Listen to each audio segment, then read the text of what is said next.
You may be one of the millions of Americans who have submitted their DNA sample to a genetic testing company to find out more about their background. We all rely on the company of our choice to respect our privacy at the time, but what happens when it decides to, say, go public?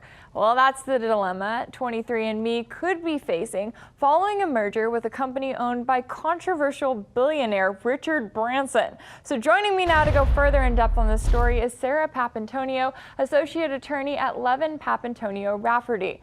Sarah, it's great to have you on the show today. I want to start by looking at the details of this case. So 23andMe is merging with VG Acquisition Corp., which is owned by Richard Branson's Virgin Group. How much control does he now have over a company that many of us have used and trusted with sensitive information? Well, control is the major issue here because Richard Branson's company now has control over people's private information as a majority shareholder here. See, when most of us got the 23andMe test, it was fun. We were looking to see who our ancestors were, what the genes in our family were like.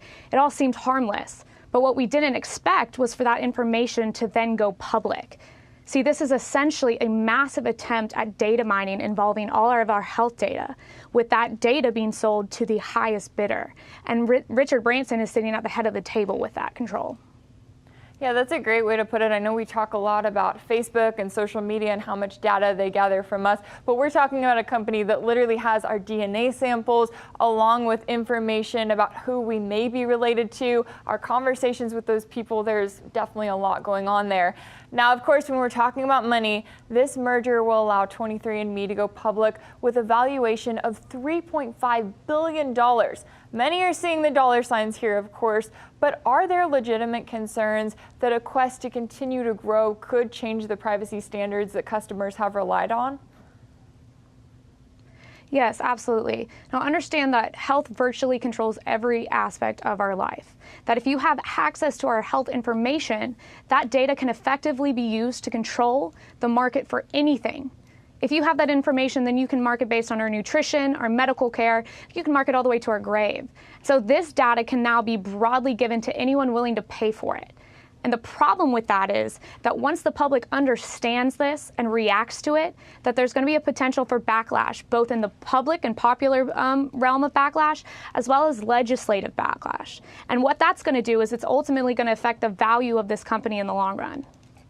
Yeah, certainly, and that could be, backlash at the company as it's hoping that it's going to make even more money by going public. Now, when we're talking about companies like 23andMe, they have become increasingly popular in recent years, with many not necessarily considering the privacy aspects of, handing over their DNA at the time. What legal standings do customers have over the protection of their information in the long run?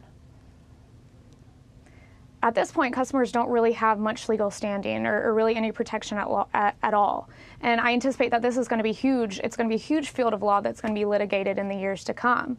And that's basically mostly because our Congress and the Department of Justice just seem so unwilling to aggressively protect those privacy rights for individuals and protect consumers in this realm.